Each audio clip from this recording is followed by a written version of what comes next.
All right. I think in order for the Baltimore Ravens to pull off this win against the Bengals tonight on Thursday Night Football, I think there's gonna be a couple of things that the Ravens are gonna have to do to get this win, right? And I think it starts like it always does with the Ravens with Lamar, right? He is this dual threat, insane, just he's incredible, right? And I've been so impressed with him this year. Yeah, there's criticism on his end, on against him too, oftentimes. But personally, I'm a huge Lamar fan. I think he has a this year. I think he's really matured with his ability to make good plays in the air too, right? And of course his running game is incredible. He's still got his legs, but I think he's in some of the games in the past couple of weeks, he's really showed his ability to be a good pocket passer, and or at least make some good decisions in the air.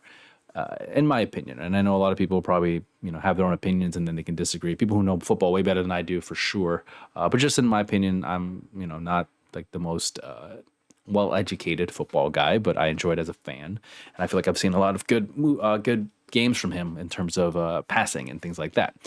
But I think his success in week two is something to look at, and I think something to keep in mind that I think he plays the Bengals well, right? I think that's something that go take into account. I think the Bengals gonna have to watch out for that. They're gonna have to watch out for Lamar's just ability to really create extra plays with his legs. So that's going to be something to look out for him. I also think the second thing is their ability here to utilize rookie running back Keaton Mitchell. Keep an eye on him, right? I think this guy, he's explosive. He's got great speed. He could have really good potential in making big plays. He could be a game changer, right? Especially the Bengals have not done too well in stopping the run lately. So that is going to be a big factor on the offensive side for the Ravens to hopefully pull off a win.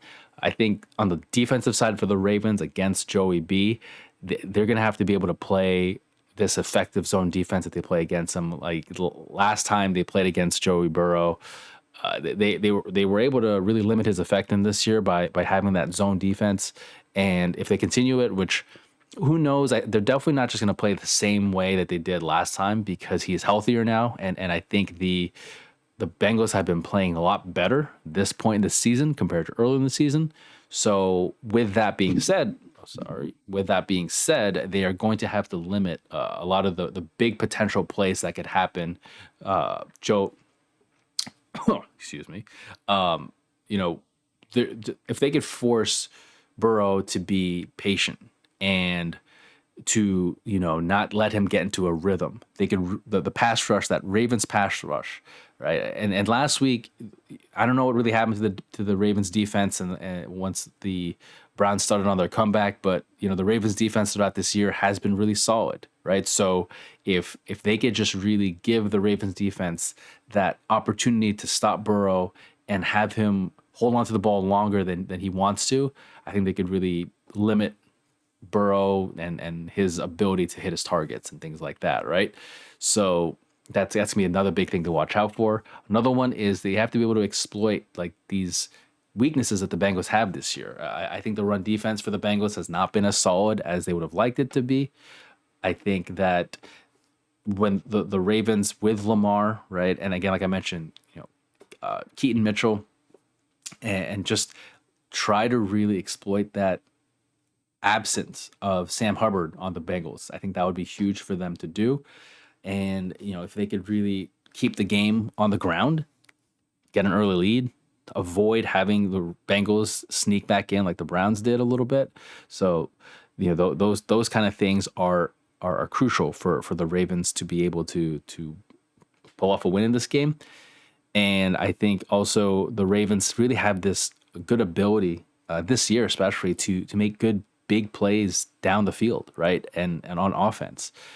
And so the Bengals, if they're able to exploit that with the Bengals and able to catch the Bengals a little bit, with that weak secondary, then a couple explosive plays here and there could be a really deciding factor in this game because I think it's going to be kind of close.